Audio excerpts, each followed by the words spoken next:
You know, it's time for renewing our lives, and we give all of ourselves to the Lord, that He may renew our spirit and give us new life.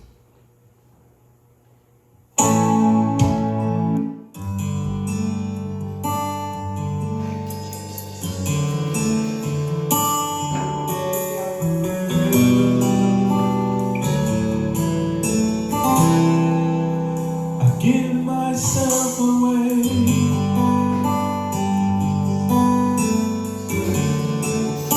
I give myself away so you can use me. I give myself away.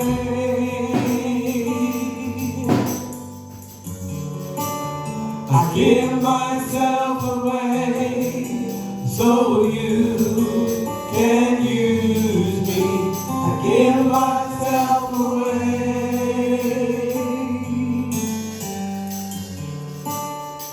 Give myself away so you can use me.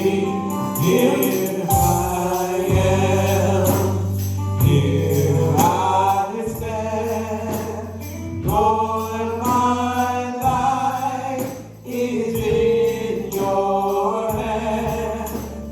Lord, I longing to see your desires revealed in me. I give myself away.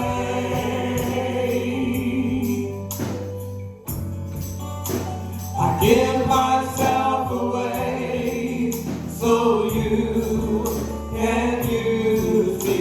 I give myself away.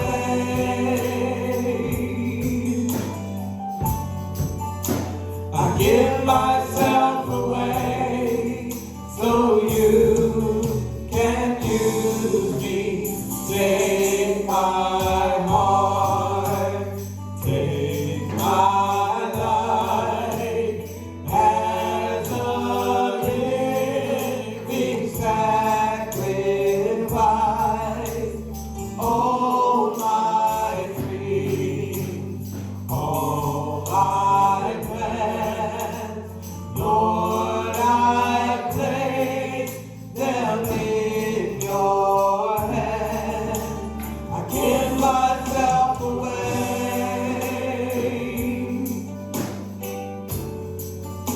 I give myself away so you can use me. I give myself away.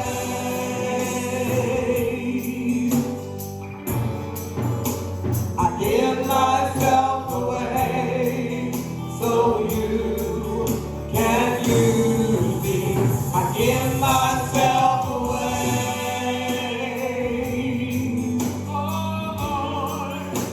I give myself away so you can use me. I give myself away.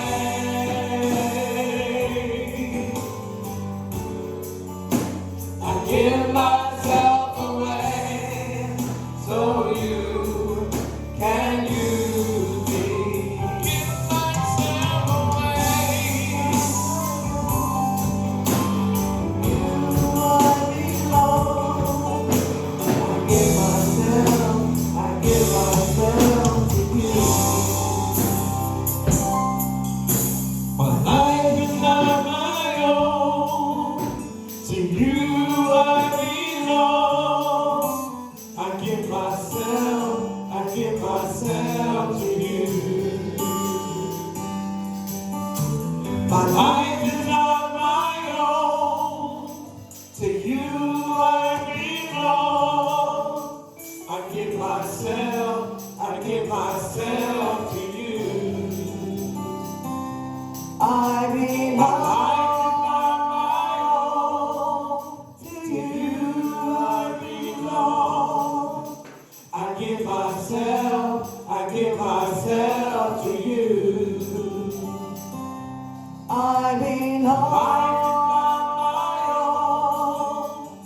life is not my own. To you I belong.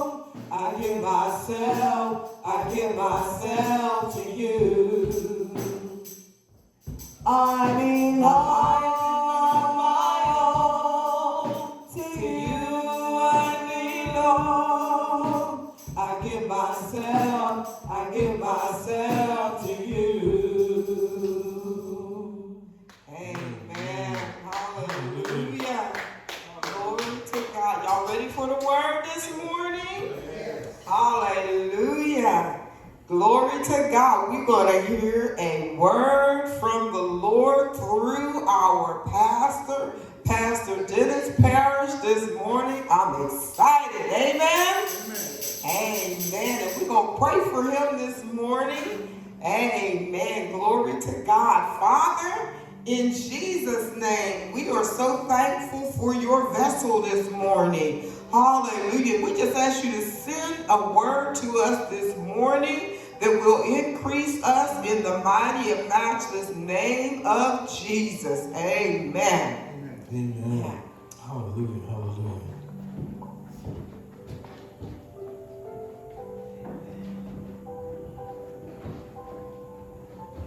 Amen. Amen.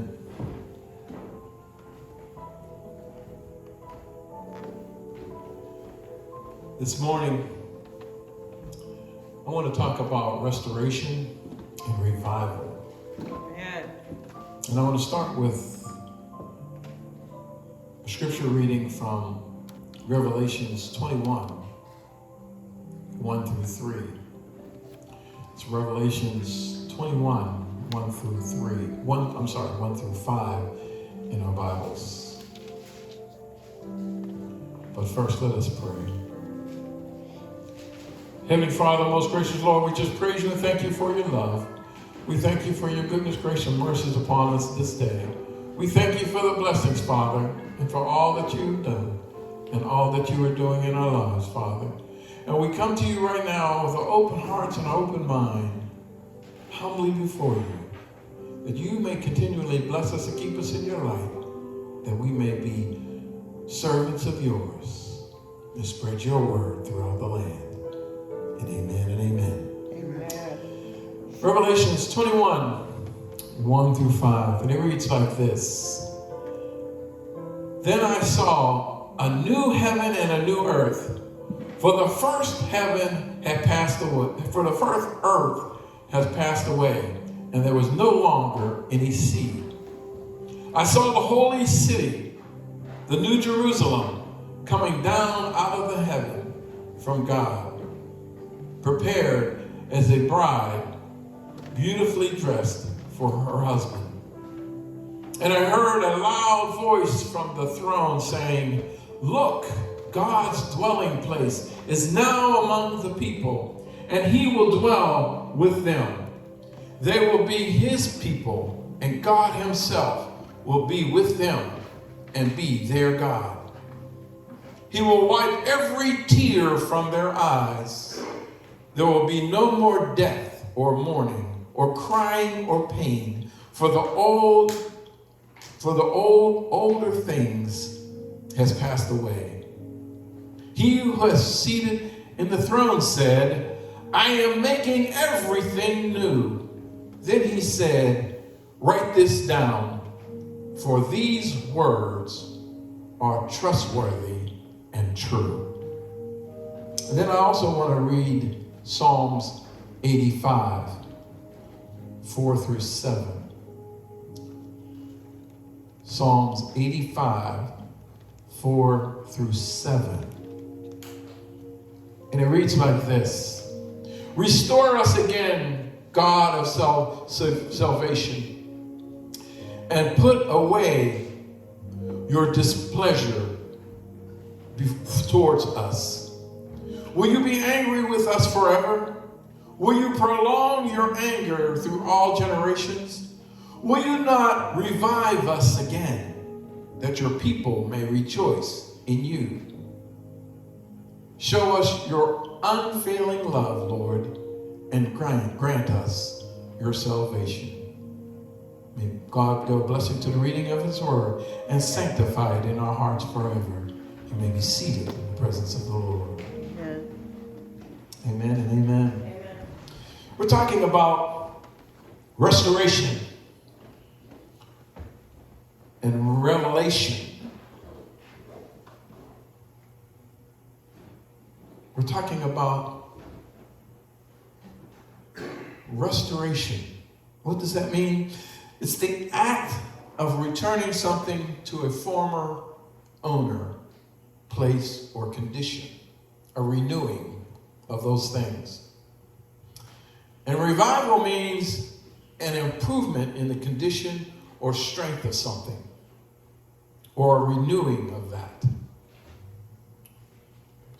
So when we talk about restoration, we talk about something that has been worn out, worn down. And a lot of times we talk about restoration. I know when I speak of restoration, first thing I'm thinking about is automobiles, but everybody knows that I love automobiles. So first thing I talk about is restoration of an automobile. And when you do a restoration on an automobile, you tear it down to the basic things. You take the engine out, you take all the chrome off, that's a total restoration of the car. When you take that engine out, you take it apart, you take every bolt and nut and screw and everything off of that, every accessory that's on it, and all those things about it. You go down to the basic block itself.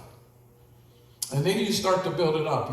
You get new pistons and new valves, and you get new crankshafts. And I know I'm talking to somebody who says, okay, what's a crankshaft? But you put all those new things in, and when you do that, you have to think about the tolerances that were originally made for that engine. How tight you have to make those bolts, how close you have to make those fittings, how you seal those joints and everything else in it. Not only have to seal it, but you have to lubricate those things as you're putting it together, or they won't go together properly. And you do a total rebuilding of that engine and the transmission and the rear end and the gas lines and the tanks, and you strip the body down, and you do a complete restoration on that particular vehicle. Now, when I say restoration, a complete restoration, when we do something like that, it's called a partial restoration, because you can never bring that car back to its original state. It's not going to happen. But then again, when we talk about restoration and we talk about, say, a carpenter takes a piece of furniture and he strips it down, and he takes it all the way down to the bare wood, where you see the natural grain in the wood and everything else, and he takes it apart. He takes the legs off, maybe. He may take the drawers out if it has drawers. Whatever he takes, anything that has handles on, he takes all of those things off, and he goes to the basic, the very root of the wood. And then he starts to smooth it out. And he sands it down with a very fine sandpaper. Then he goes to either finer sandpaper until it's smooth to perfection. And then he stains it the color that he wants, whether it be a light stain or a dark stain. And then he smooths that out, and he makes sure that everything is covered and everything complete. And then he puts the varnish over top of it to bring it up to that luster. And you start seeing the wood grain coming up and coming alive in that piece of wood. And it becomes a restoration in itself. And he looks at it, and he gets all the imperfections out of it. And he does it with the joy in his heart. This is what God has for us when he talks about restoring us to our former selves. When we talk about the psalmist who wrote in the Psalms, he talks about revive us, Lord. He's talking about bring us back to where we were. In a world where there's so much lost and destruction and everything is forsaken and forgotten. The human heart longs for restoration. And the only way we get restoration is through God. Amen. Through our prayers, through our studying of His Word, through worship. When we say worship, we talked about how we need to be humbly before Him, bowing before Him, opening up our hearts and our minds and waiting on Him. Restoration of the truth, because truth has been obscured in our society, it's been hidden, it's been dismissed. Restoration of our civil order, because we've been driven apart from each other by violence, by the falsehoods, by our envy, by our pride. Restoring of our from self-serving politicians in our land. We need all of these restorations. We have a longing for this. We long for the justice, because so many times people have been falsely accused and falsely jailed, while the guilty and the privileged walk free in this land.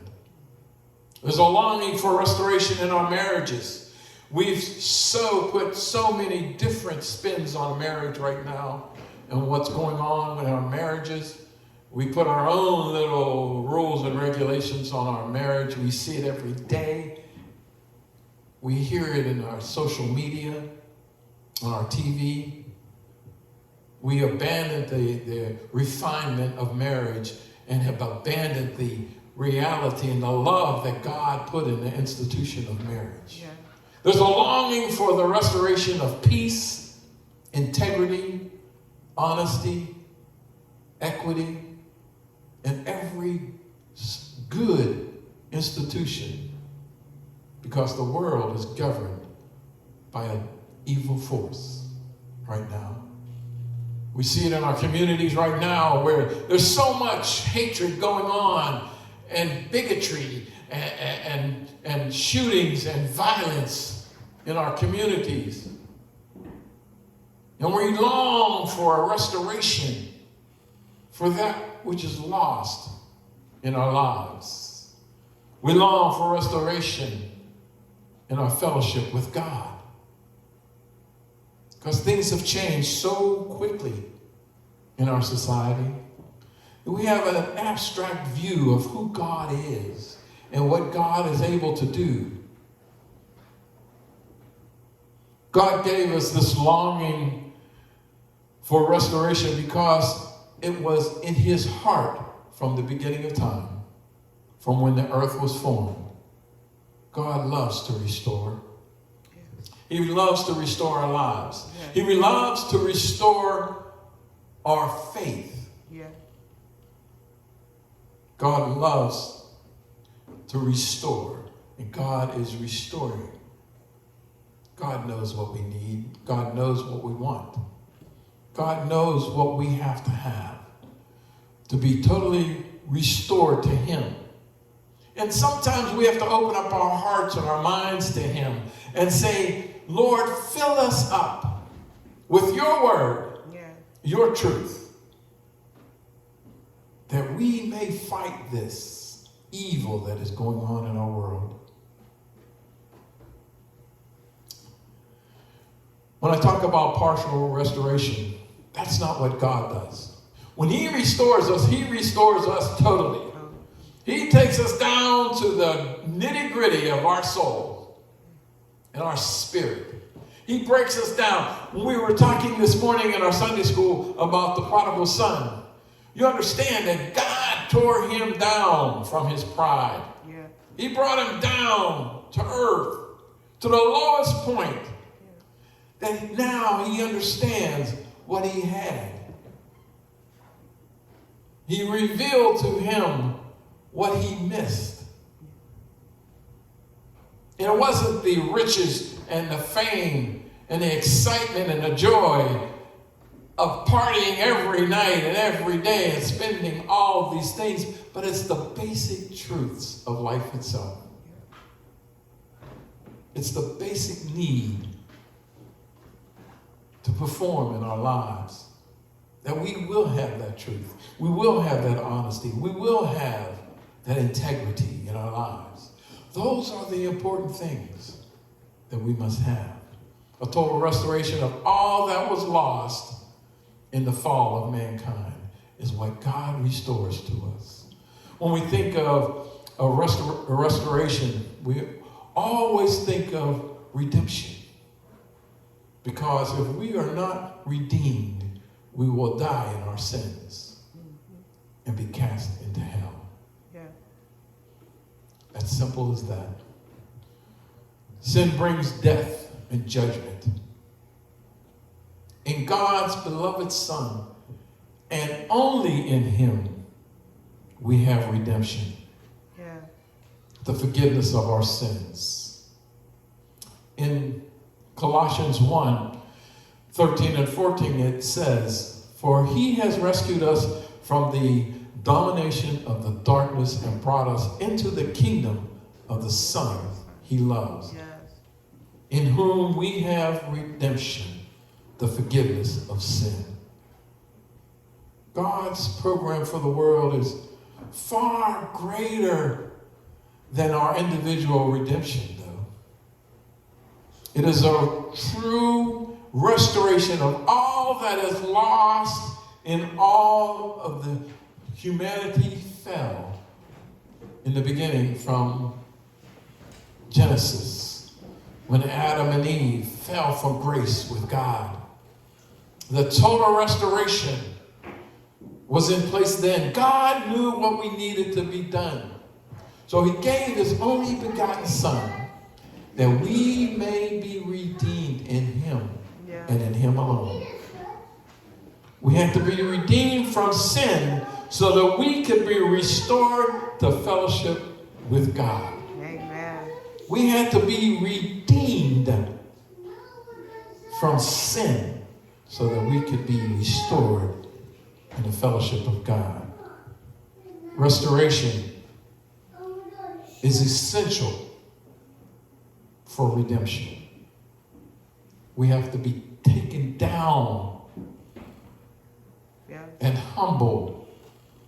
The pride, the rebellious nature, the disobedience in our lives has to be brought down and laid upon the altar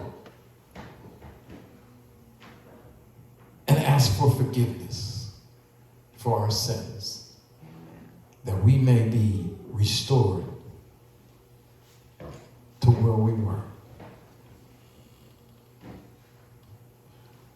Then the psalmist asked for to be revived. Revival. Revival is a renewing of our spirit in our lives. Revival is allowing us to be completely restored. Not just to where we were, but to a new beginning, a new purpose, a new person, a new creation. Something new, something that has not been seen before in our Christian lives. Something that is a transformation of who we were to who we will be in Christ. A total servant of His. Revival is not a work of man, but it's a work of the Holy Spirit. Amen.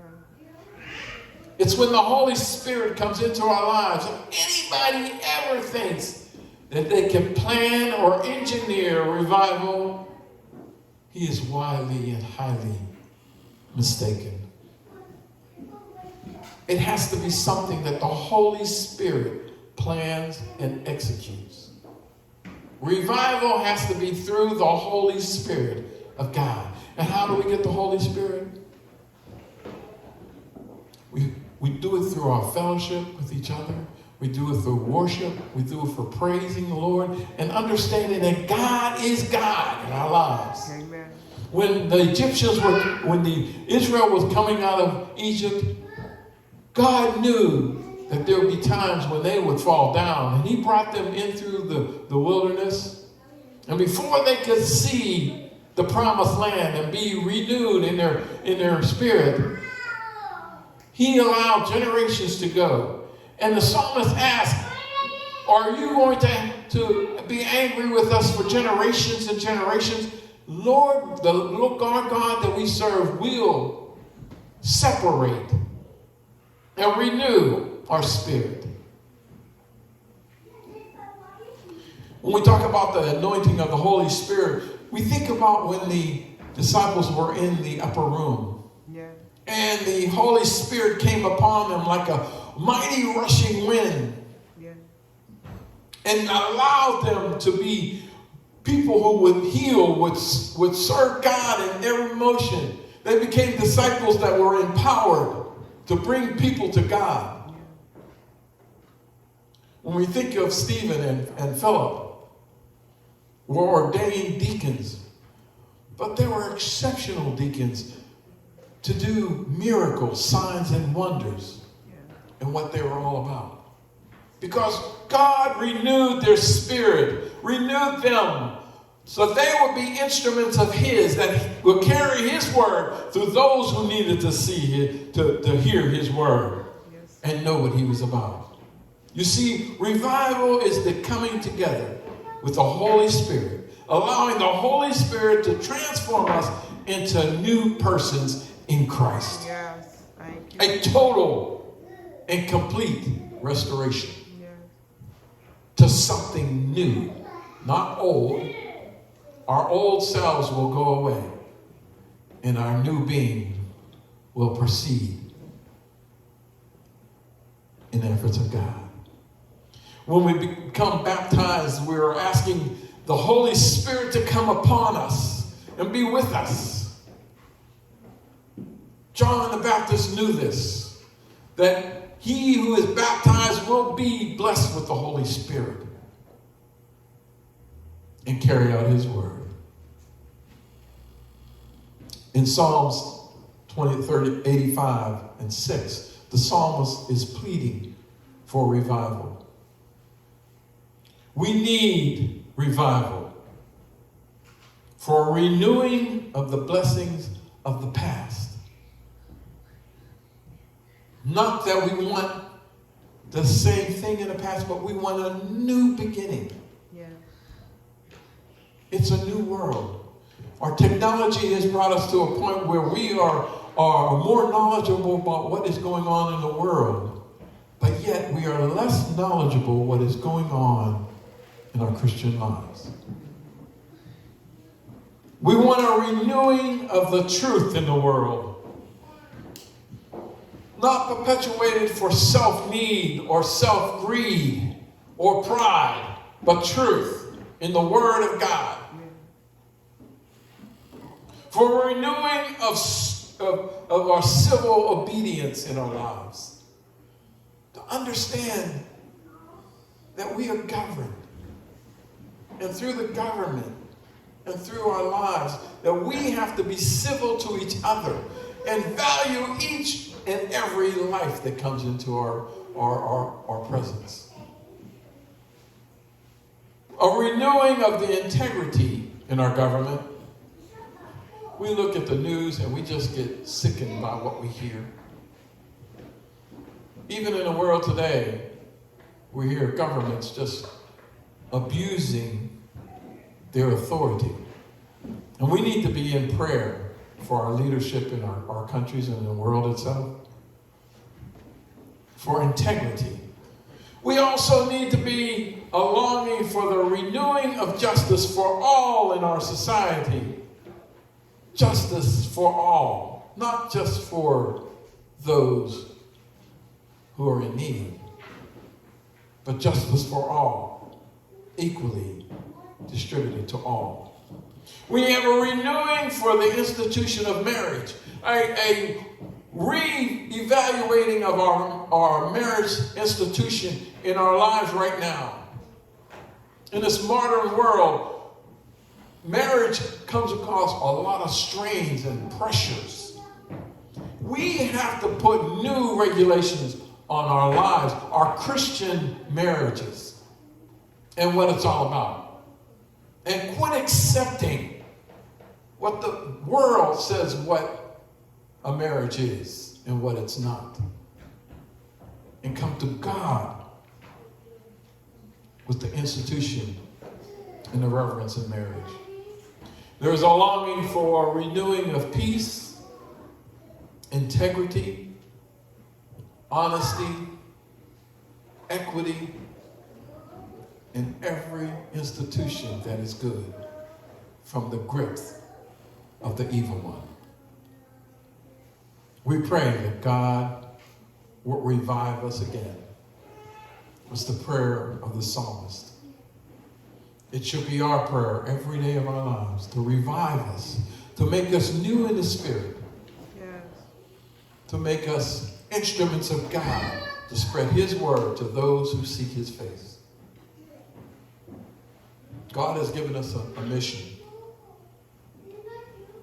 and it's up to us to open up our hearts and our minds and reveal a new person through restoration and revival in our lives. Amen. And we all stand.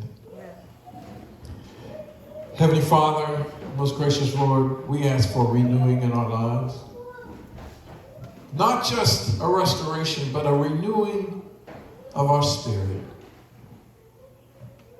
That we may be an instrument